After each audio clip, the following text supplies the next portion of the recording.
Okay. Hello friends, welcome to the channel Physics by IITians. If you find this channel helpful for your exam and interview preparation, you can support us by clicking the link given in the description box. Okay, friends. Today our topic of discussion is introduction to vector algebra. So हम अब अपना video start करते हैं। Vector algebra को हम बिल्कुल basic से start करेंगे, उसके बाद हम धीरे धीरे एडवांस लेवल की तरफ जाएंगे और साथ साथ हम जो प्रीवियस ईयर क्वेश्चंस हैं उनको भी डिस्कस करते हुए चलेंगे। सबसे पहले वेक्टर अलजेब्रा को स्टार्ट करने से पहले हमें पता होना चाहिए कि एक वेक्टर क्वांटिटी और एक स्केलर क्वांटिटी में डिफरेंस क्या होता है। किसी वेक्टर और स्केलर को डिफरेंशिएट करने के लिए हम कहते हैं एक होता है मैग्नीट्यूड और एक होता है डायरेक्शन।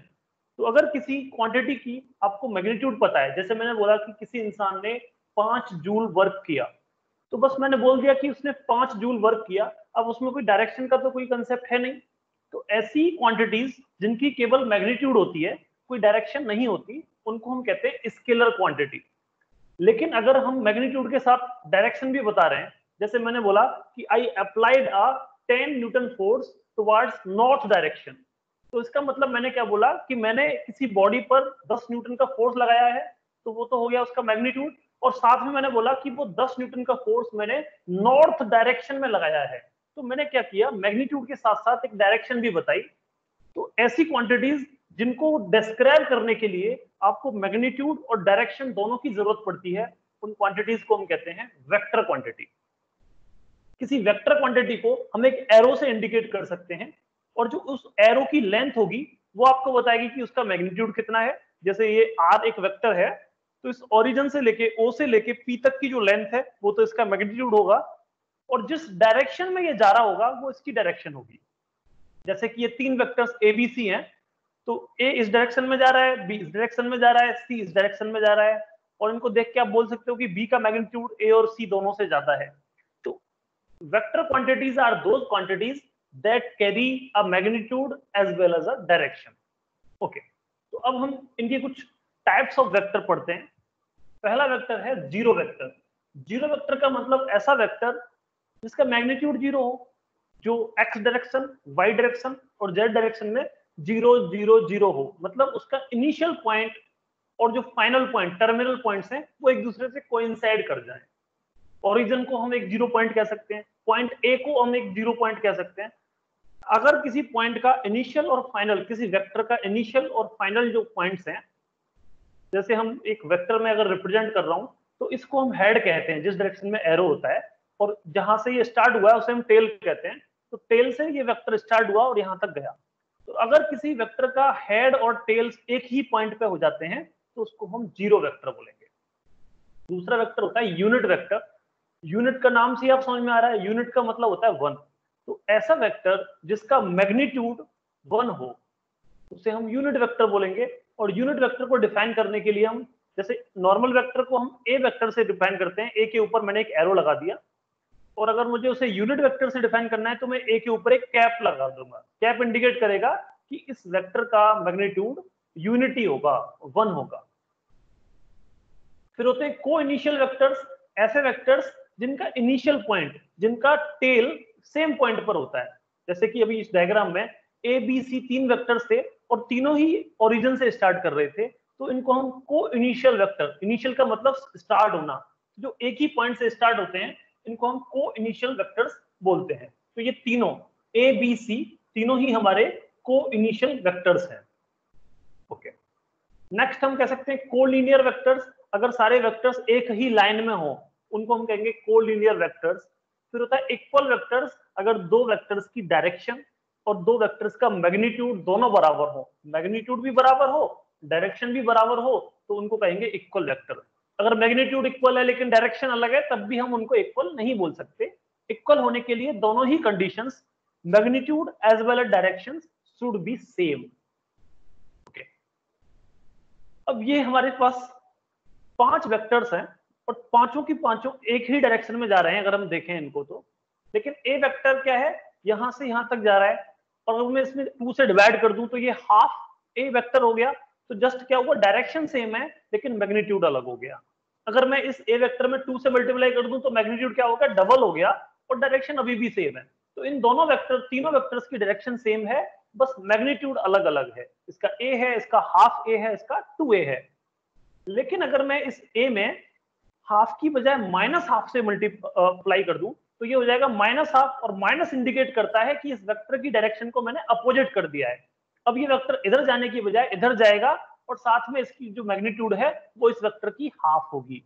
तो ये दोनों सेम डायरेक्शन के वेक्टर्स नहीं है, ये अपोजिट डायरेक्शंस में ट्रेवल कर रहे हैं, क्योंकि ये इस डायरेक्शन में जा रहा है तो माइनस हाफ इस डायरेक्शन में जा रहा है। उसी तरीके से आप माइनस 2a वेक्टर कह सकते हो, ये अपोजिट डायरेक्शन में जाएगा with a twice magnitude of vector a। ये है हमारा डॉट प्रोडक्ट, इसको हम स्केलर प्रोडक्ट भी बोलते हैं, कि दो वेक्टर्स a और b का अगर हम प्रोडक्ट कर दें, जिसको हम इंडिकेट करते हैं a डॉट b से, बीच में एक डॉट का सिंबल लगा हुआ है, और इसको डिफाइन किया जाता है a b cos थीटा से। a मतलब उस वेक्टर a का मैग्नीट्यूड, b मतलब उस वेक्टर b का मैग्नीट्यूड, और cos थीटा इंडिकेट करता है इन दो वेक्टर्स के बीच में कितना एंगल है। cos theta is the angle between the two vectors, a and b are the magnitude of those two vectors. अब अगर ये डॉट प्रोडक्ट जीरो हो गया, a डॉट बी जीरो कब हो सकता है? जब cos थीटा वाला टर्म जीरो हो, और cos थीटा जीरो कब होगा?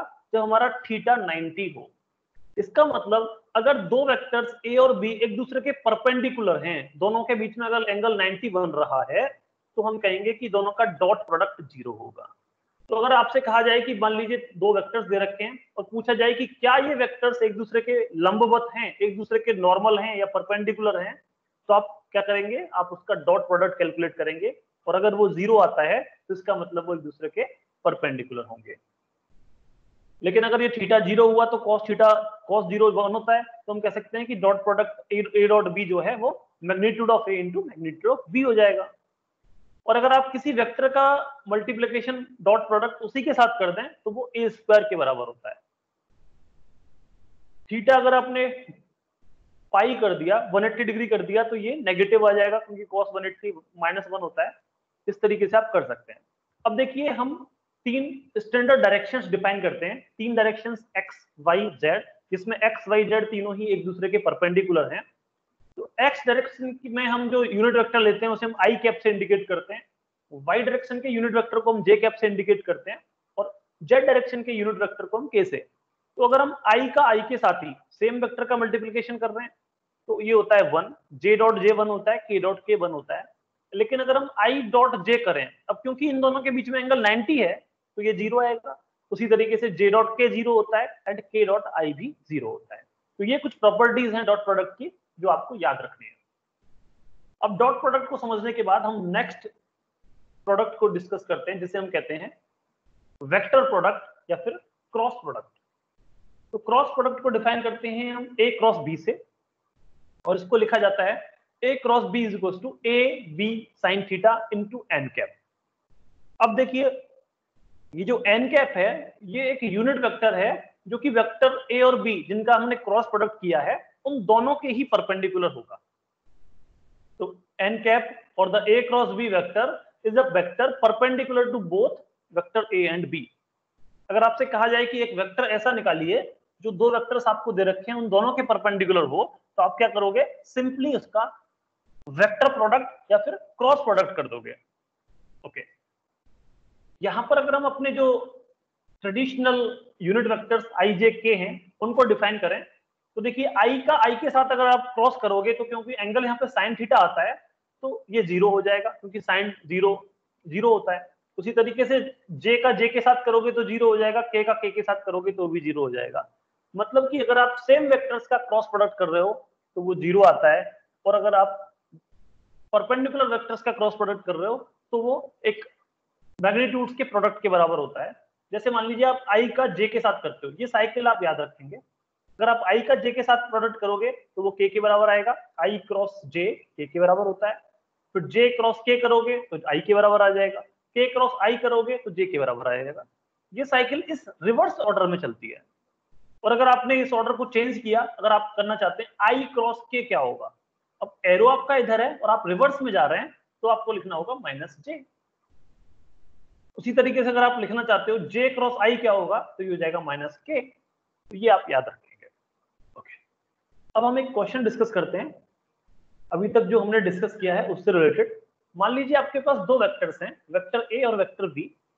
वेक्टर ए का मैग्नीट्यूड आपको 3 दे रखा है, वेक्टर बी का मैग्नीट्यूड आपको √2/3 दे रखा है, और आपसे कहा गया है कि जो दो वेक्टर्स का क्रॉस प्रोडक्ट है ए क्रॉस बी, वो भी एक यूनिट वेक्टर है, उसका मैग्नीट्यूड भी 1 है। तो पूछा है कि इन दो वेक्टर्स के बीच में एंगल कितना होगा, what will be the angle between A and B. तो आप क्या करेंगे, सिंपल आपको दे रखा है कि ए क्रॉस बी का जो मैग्नीट्यूड है वो 1 है। ए क्रॉस बी को आप कैसे डिफाइन करते हो, ए बी साइन थीटा से, और ये आपको 1 दे रखा है। मैग्नीट्यूड ऑफ ए आपको पता है 3 है, मैग्नीट्यूड ऑफ बी आपको पता है √2/3 है, दोनों का प्रोडक्ट करोगे तो √2 आ जाएगा। तो बेसिकली साइन थीटा हमारा 1/√2 के बराबर है, और साइन थीटा की वैल्यू 1/√2 कब होती है, जब हमारा एंगल थीटा π/4 के बराबर हो जाता है। तो इस क्वेश्चन का आंसर हो जाएगा π/4 will be the angle between vector A and vector B. Okay, next question discuss करते हैं। यहाँ पर 3 वेक्टर्स आपको दे रखे हैं ए बी सी, और ये तीनों वेक्टर्स एक कंडीशन सेटिस्फाई करते हैं। कंडीशन है हमारी, इन तीनों वेक्टर्स का सम 0 है, a + b + c इज 0। आपसे कहा गया है कि एक क्वांटिटी म्यू है जो कि a.b + b.c + c.a के बराबर है। तो इस क्वांटिटी की वैल्यू क्या होगी यदि आपका ए वेक्टर का मैग्नीट्यूड 3 है, बी वेक्टर का मैग्नीट्यूड 4 है एंड सी वेक्टर का मैग्नीट्यूड 2 है। अब देखिए आपके दे रखा है A vector + B vector + C vector is 0। 0 vector दे रखा है, उसे 0 भी मान सकते हैं आप। अगर आप इस पूरी एक्सप्रेशन में वेक्टर ए से डॉट प्रोडक्ट ले लें तो आपको मिलेगा a.a + a.b + a.c is equal to 0। a.a को आप a² कह सकते हैं, या फिर मैग्नीट्यूड ऑफ a का होल स्क्वायर कह सकते हैं, और उसको जब आप इक्वल के साइड भेजेंगे तो आप लिख सकते हैं a.b + a.c is equal to minus of a²। a आपको 3 दे रखा है तो a² आपका 9 हो जाएगा, तो आपका a.b + a.c -9 के बराबर होगा। उसी तरीके से अगर आप इस एक्सप्रेशन में b से डॉट प्रोडक्ट करोगे, b.a + b + c equal to 0, तो उसको आप लिखेंगे a.b + b.c is equal to magnitude of b का स्क्वायर माइनस टाइम्स b आपको 4 दे रखा है तो ये -16 हो जाएगा, तो आपको मिलेगा a.b + b.c is -16। Similar procedure से अगर आप इस एक्सप्रेशन में c से डॉट प्रोडक्ट करोगे तो आपको मिलेगा a.c + b.c इज c का स्क्वायर दैट इज -4। तो आपको a.b + a.c मिल गया, a.b + b.c मिल गया, a.c + b.c मिल गया। अगर आप इन तीनों एक्सप्रेशंस को ऐड कर दोगे तो आपको मिलेगा 2 times of a.b + b.c + a.c, और इनको ऐड करोगे तो आपको मिलेगा -29। सो ये जो क्वांटिटी है यही आपसे म्यू कहा गया है, तो 2 टाइम्स ऑफ म्यू इज -29, तो म्यू आपका हो जाएगा -29/2। तो -29/2 will be the answer of this question. Okay, next question discuss करते हैं। यहां पर भी आपको दो वेक्टर्स दे रखे हैं, लेकिन इस टाइम पर ये वेक्टर्स आपके यूनिट वेक्टर हैं, मतलब ए का मैग्नीट्यूड और बी का मैग्नीट्यूड आपको 1 दे रखा है, उनके बीच में एंगल थीटा है, और आपसे कहा गया है कि जो a + b वेक्टर है वो भी एक यूनिट वेक्टर है, तो इनके बीच में जो एंगल है थीटा वो कितना होगा। अब देखिए मैग्नीट्यूड इस वेक्टर का 1 है, अगर आप दोनों साइड में स्क्वायर कर देंगे तो आप लिखेंगे मैग्नीट्यूड ऑफ a + b का whole square is 1। a + b का मैग्नीट्यूड का स्क्वायर को आप लिख सकते हैं a + b × a + b, that is magnitude of a का square plus magnitude of b का स्क्वायर प्लस 2 टाइम्स a.b जो कि 1 के बराबर होगा। अब मैग्नीट्यूड ऑफ a और b आपको 1 दे रखे हैं तो ये भी 1 हो गया, ये भी 1 हो गया, इसको आप a b cos थीटा लिख सकते हैं अभी डॉट प्रोडक्ट की प्रॉपर्टी का यूज करके। तो ये होगा 1 + 1 + 2 times of cos theta is 1, तो यहां से आप लिखेंगे cos थीटा इज -1/2, और cos थीटा की वैल्यू -1/2 2π/3 एंगल पर होती है, तो हमारा थीटा हो जाएगा 2π/3।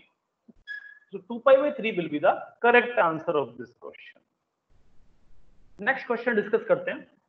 इस क्वेश्चन में आपको दो वेक्टर्स दे रखे हैं, vector A and vector B.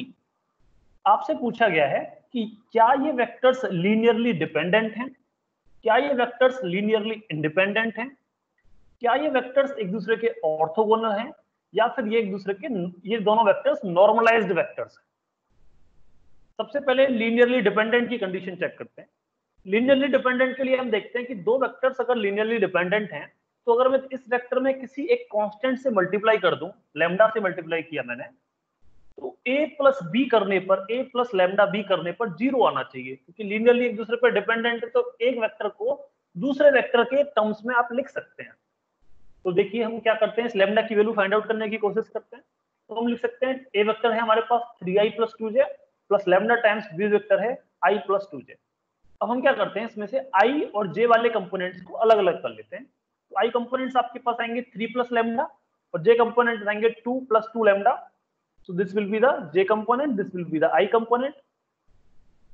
अब आपका vector a plus lambda vector b equal to 0 होने के लिए आपका I कंपोनेंट और j कंपोनेंट दोनों ही 0 होने चाहिए। अभी हम लोगों ने 0 वेक्टर की कंडीशन देखी थी, जिसका I कैप वाला कंपोनेंट, j कैप वाला कंपोनेंट और k कैप वाला कंपोनेंट 0 होता है। तो ये पूरी कंडीशन 0 होने के लिए आपका ये कंपोनेंट 0 होना चाहिए, ये कंपोनेंट भी 0 होना चाहिए। और कब 0 होना चाहिए, लैम्डा की एक पर्टिकुलर वैल्यू के लिए।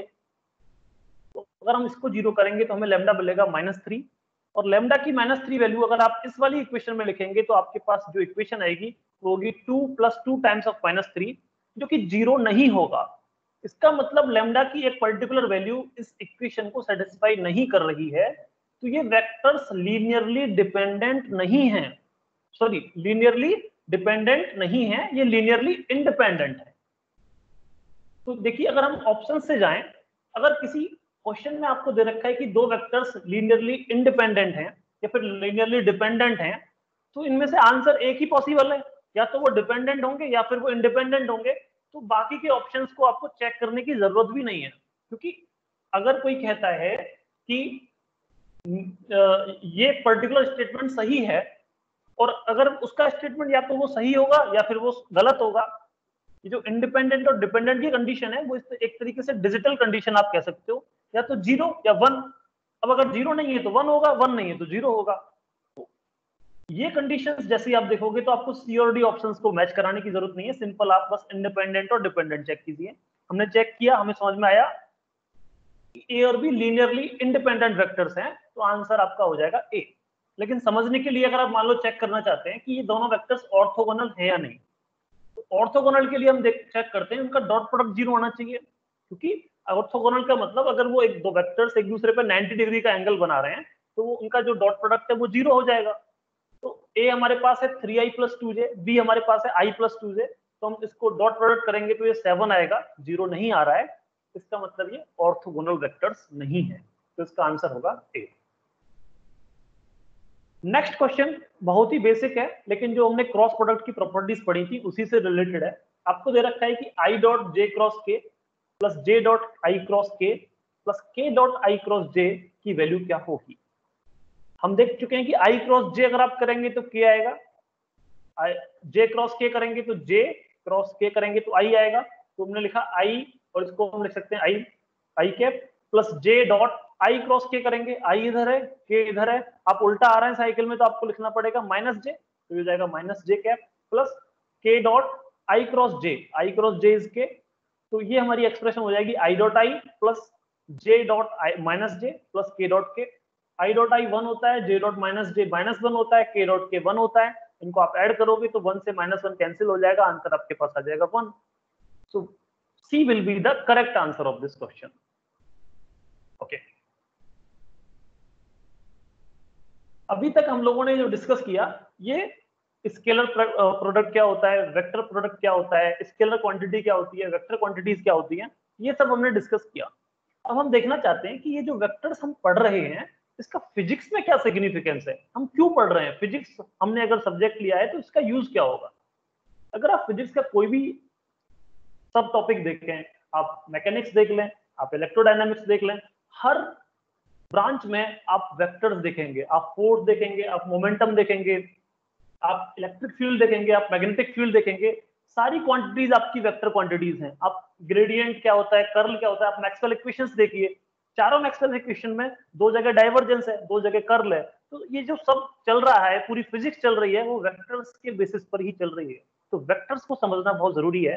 तो इसलिए हम कुछ एग्जाम्पल देखते हैं कहां पर हमारे वेक्टर्स यूज होते हैं। वैसे तो हमें बहुत सारे एग्जाम्पल्स पता है, बस इंफॉर्मेशन के लिए मैंने कुछ एग्जाम्पल्स लिए हैं। जैसे मान लीजिए आपको वर्क डन कैलकुलेट करना है, तो वर्क डन क्या होता है, फोर्स इनटू डिस्प्लेसमेंट। तो बेसिकली अगर हम फोर्स और डिस्प्लेसमेंट का डॉट प्रोडक्ट कर देंगे तो हमें वर्क डन मिल जाएगा। तो वर्क डन कैलकुलेट करने के लिए वेक्टर्स की स्केलर प्रोडक्ट की प्रॉपर्टी को हम यूज करते हैं। और देखिए, अगर आपको किसी फोर्स का मोमेंटम निकालना है, एक मोमेंट निकालना है किसी डायरेक्शन में, तो हम क्या करेंगे, मोमेंट डिफाइन करते हैं आर क्रॉस एफ से। तो आर वेक्टर, जैसे मान लीजिए ये फोर्स था, ओपी फोर्स, और आप निकालना चाहते हैं, ये ओरिजिन है आपका, ये फोर्स इस पे लग रहा है पी पॉइंट पर इस डायरेक्शन में, और आर वेक्टर ये है जो कि ओपी वेक्टर को डिफाइन कर रहा है, और आप दिखाना चाहते हैं कि इस फोर्स का मोमेंट क्या होगा इस पॉइंट ओ के अराउंड। तो आप सिंपली क्या करोगे, आर क्रॉस एफ करोगे, आर वेक्टर का एफ वेक्टर के साथ में क्रॉस प्रोडक्ट कर दोगे। तो मोमेंट निकालने के लिए हम कौन सी प्रॉपर्टी यूज कर रहे हैं, वेक्टर प्रोडक्ट, इस क्रॉस प्रोडक्ट की प्रॉपर्टी यूज हो रही है यहाँ पे। और देखिए, एंगुलर वेलोसिटी आपको कैलकुलेट करनी है। एंगुलर वेलोसिटी क्या होती है, ओमेगा से हम डिफाइन करते हैं एंगुलर वेलोसिटी को। तो अगर आपको लीनियर वेलोसिटी निकालनी है एंगुलर वेलोसिटी से, तो हम कह सकते हैं velocity will be omega cross R. तो यहाँ पर भी हम वेक्टर्स की क्रॉस प्रोडक्ट की प्रॉपर्टी को यूज कर रहे हैं। तो फिजिक्स की हर ब्रांच में आप देखेंगे कि वेक्टर्स का बहुत ज्यादा एप्लीकेशंस होता है। तो हम इसको और अच्छे से समझेंगे। आज का हम थोड़ा सा और टॉपिक, एक डेल ऑपरेटर हम डिस्कस करेंगे, उसके बाद हम ग्रेडियंट क्या होता है ये डिस्कस करेंगे। नेक्स्ट वीडियो में हम डेल ऑपरेटर और उसके रिलेटेड जो प्रॉपर्टीज है उनके बारे में और विस्तार से जानकारी करेंगे, क्योंकि आज वीडियो थोड़ा लेंथी हो गया है, तो इसको बस शॉर्ट में रखेंगे। तो देखिए, दो वेक्टर्स हम डिफाइन करते हैं, एक होता है स्केलर ट्रिपल प्रोडक्ट और एक होता है vector triple product. Scalar triple product में हम क्या करते हैं, तीन वेक्टर्स है हमारे पास ए बी सी। तो बी क्रॉस सी का डॉट अगर हम ए के साथ कर दें तो इसको हम स्केलर ट्रिपल प्रोडक्ट बोलते हैं। हम यहाँ पे इंटरचेंज भी कर सकते हैं साइक्लिक ऑर्डर में। अगर मैं ए को यहां ले जाऊं तो ये बी और सी इधर शिफ्ट हो जाएंगे, तो इसे कह सकते हैं बी डॉट सी क्रॉस ए।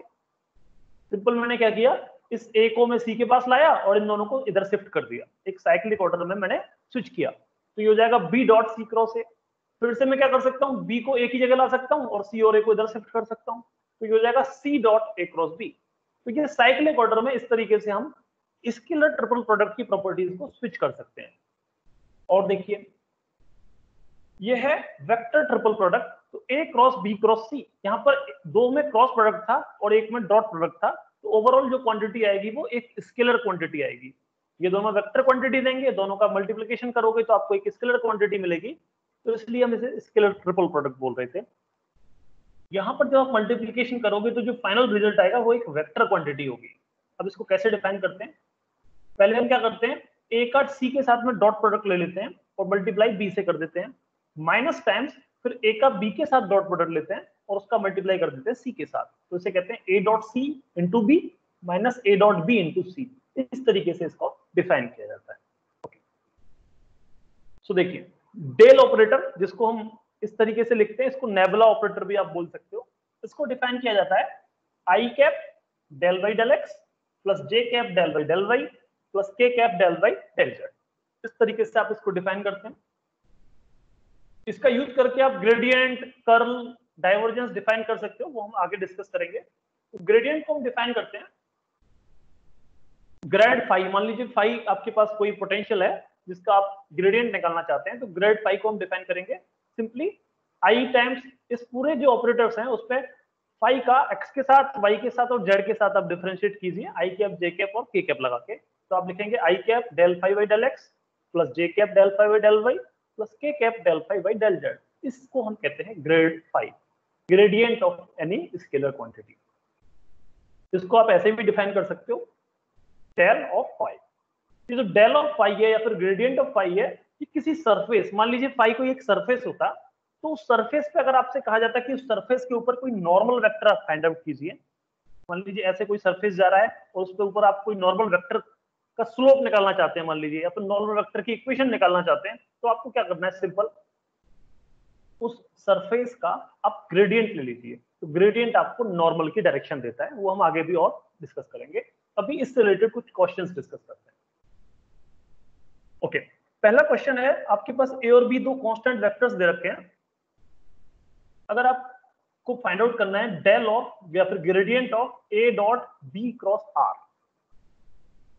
अब ए और बी कांस्टेंट वेक्टर्स हैं, लेकिन हम ये तो नहीं कह सकते कि वो एक्स डायरेक्शन, वाई डायरेक्शन और जेड डायरेक्शन में सेम मैग्नीट्यूड होंगे उनके, तो हम अलग अलग मैग्नीट्यूड भी मान सकते हैं। तो मान लीजिए मैं ए को मानता हूँ a1 i cap plus a2 j cap plus a3 k cap, and B को मानता हूँ b1 i cap plus b2 j cap plus b3 k cap. R vector को हम डिफाइन करते हैं x i cap plus y j cap plus z k cap. अब जो जो क्वांटिटीज हमें दे रखी है हम उन सबको लीनियरली कैलकुलेट करते जाएंगे। सबसे पहले हम बी क्रॉस आर करते हैं। बी क्रॉस आर मतलब क्रॉस प्रोडक्ट करना है, तो हमने आई जे के कंपोनेंट्स लिख लिए। बी के कंपोनेंट्स हैं b1 b2 b3, आर के कंपोनेंट है x y z. Cross product किया तो हमें मिलेगा i times z b2 minus y b3 plus j times x b3 minus z b1 plus k times y b1 minus x b2। अब अगर इस b cross r में मैं a vector से डॉट प्रोडक्ट कर देता हूं तो हमें मिल जाएगा सब में बस इसमें a1 से मल्टीप्लाई हो जाएगा, इसमें a2 से मल्टीप्लाई हो जाएगा और इसमें a3 से मल्टीप्लाई हो जाएगा।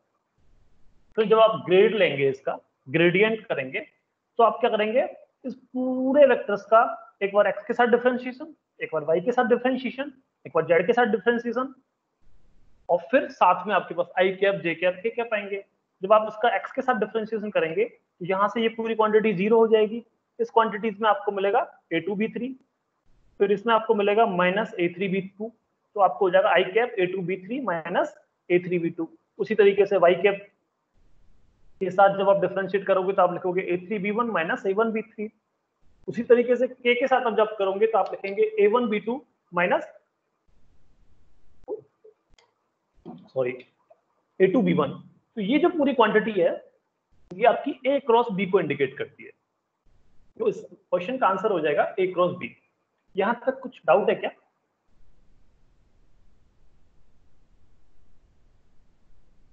ओके। अब इसको एक दूसरे तरीके से भी किया जा सकता था। हमारे एक स्टूडेंट जिन्होंने टेलीग्राम क्वेश्चन पर जब हमने इसे डाला था तो उन्होंने इसको इस तरीके से सॉल्व किया है। इनका नाम है सुखेंद्र दास। इन्होंने क्या किया, ये जो आपको a dot B cross R दे रखा है तो इसमें इन्होंने स्केलर ट्रिपल प्रोडक्ट की प्रॉपर्टी को यूज किया और इसको लिख दिया r dot a cross b, ऐसे लिख सकते हैं। और जब हम a क्रॉस b वेक्टर का मल्टीप्लिकेशन करेंगे, a और b हालांकि कांस्टेंट वेक्टर्स हैं, तो इनका जो क्रॉस प्रोडक्ट आएगा वो भी एक कांस्टेंट वेक्टर आएगा। इन्होंने उसको c मान लिया, तो हमें मिल गया r a dot b cross r, जिसको हम लिख सकते हैं r डॉट c। अब इसका अगर हम ग्रेडियंट लेंगे तो देखिए r हमारे पास है x i cap plus y j cap plus z k cap, और c मान लीजिए कुछ वेक्टर है सी एक्स आई कैप माना है इन्होंने, c y j cap plus c z k cap. Dot product करोगे तो ये हो जाएगा x c x plus y c y plus z c z, और इसका जब आप ग्रेडियंट लेंगे तो आपको मिलेगा, इसका एक डिफरेंशिएशन करना, इस पूरे का differentiation with respect to x, पूरे का differentiation with respect to y and with respect to z आप करोगे। एक्स के साथ करोगे तो सी एक्स मिलेगा, वाई के साथ करोगे तो सी वाई मिलेगा, जेड के साथ करोगे तो सी जेड मिलेगा। तो ये हो जाएगा सी x i cap plus C y j cap plus c z k cap, जैसे आप सी वेक्टर कह सकते हो। और सी वेक्टर को डिफाइन क्या किया था हमने, ए क्रॉस बी। तो बेसिकली ये मल्टीप्लीकेशन हमारा ए क्रॉस बी हो जाएगा। सुबह इसमें कंफ्यूजन आ रहा था कि अगर मैंने यहाँ पे एक बी वेक्टर्स को इस तरीके से माना है कि इसका आई जे और के में जो मैग्नीट्यूड है वो अलग अलग है, ए आई डायरेक्शन में a1 है, जे डायरेक्शन में जो कंपोनेंट है वो a2 है, और के डायरेक्शन में जो कंपोनेंट है वो a3 है। उसी तरीके से b के कंपोनेंट्स भी अलग हैं। लेकिन अगर हम इनके कंपोनेंट्स को सेम मान लेते हैं, x cap y cap z cap में a नॉट मान लिया, y cap j x cap y cap j cap में b का जो कंपोनेंट्स है उसे b नॉट मान लिया, r तो हमारा एज इट इज वही है x cap plus y y cap plus z z cap. तो तब अगर आप इसे सॉल्व करोगे तो ये आंसर 0 आता है। लेकिन ये एक स्पेशल कंडीशन है कि जब हमें ये दोनों मैग्नीट्यूड्स को सेम माना है, लेकिन ऐसा तो कर नहीं सकते। तो इन जनरल अगर आप इसे करोगे सॉल्व तो आपका a क्रॉस b ही आएगा। तो आंसर, इसका आंसर b होगा। ओके, नेक्स्ट क्वेश्चन डिस्कस करते हैं। यहां पर आपको डेल ऑपरेटर की दो प्रॉपर्टीज देखने को मिलेंगी, ग्रेडियंट और कर्ल एंड डाइवर्जेंस। आपके पास आर वेक्टर दे रखा है जिसको हम डिफाइन करते हैं x x cap plus y y cap plus z z cap. X cap मतलब unit vector along x, y cap मतलब unit vector along y, and z cap मतलब unit vector along z cap. जब आप divergence करेंगे तो आप लिखेंगे, divergence हमने डिफाइन किया था अभी डेल ऑपरेटर को। डेल ऑपरेटर होता है i times del y del x plus j times del y del y plus k times del y del z. तो आप लिख सकते हैं इसको इसका x के साथ डिफरेंशिएशन होगा, इसका y के साथ, इसका z के साथ, तो del x by del x plus del y by del y plus del z by del z, तीनों 1 हो जाएंगे तो ये 3 आ जाएगा। So del dot r will be 3। तो यहाँ पे सी आंसर भी हो सकता है और डी आंसर भी हो सकता है। तो सबसे पहले हमें कर्ल करके देखते हैं। तो डेल क्रॉस r करते हैं, तो हम x cap y cap z cap, del के ऑपरेटर्स हो गए यहाँ पे del y del x, del y del y, del y z z, और r के हो गए x वाई जेड। अब अगर आप इसको बट सॉल्व करेंगे तो ये 0 हो जाएगा। तो बेसिकली डेल क्रॉस r आपका 0 आएगा। तो answer of this question will be D, where the divergence of r vector will be 3 and the curl of the r vector will be 0. Okay. ये हमारा आज का लास्ट क्वेश्चन है। मान लीजिए आपको एक वेक्टर फील्ड दे रखा है f, जो कि है x cap i cap x i cap plus 2y j cap plus 3z k cap. आपसे कैलकुलेट करने को कहा गया है कर्ल ऑफ f, f के कर्ल का फिर से कर्ल करना है। तो हम जब इसको सॉल्व करेंगे तो सबसे पहले हम कर्ल ऑफ f निकालेंगे। कर्ल ऑफ f आप कैसे निकाल सकते हो? i cap j cap k cap, del के ऑपरेटर्स लिख लिया आपने, del x del y del y del y del z del y del z, x i cap हो जाएगा x, j कैप कंपोनेंट हो जाएगा 2y and k cap component हो जाएगा 3z। जब आप इसको सिंपलीफाई करेंगे तो आपके तीनों ही कंपोनेंट 0 हो जाएंगे, और फिर से अगर आप ये जीरो वेक्टर की तरह काम करेगा और इसका फिर से कर्ल लोगे तो वो भी 0 आएगा। तो इसका आंसर होगा 0। तो फ्रेंड्स, आज के लिए हमारे इस वीडियो में इतना ही था। अगर आपको ये वीडियो अच्छा लगा है तो इसे लाइक कीजिए, अपने फ्रेंड्स के साथ शेयर कीजिए और हमारे चैनल को सब्सक्राइब कीजिए। आपको अगर हमारे वीडियोस अच्छे लगते हैं तो आप हमें सपोर्ट कर सकते हैं। इस डिस्क्रिप्शन में ये लिंक आपको दी गई है, आप इस पर जाके पे कर सकते हैं। Thank you friends.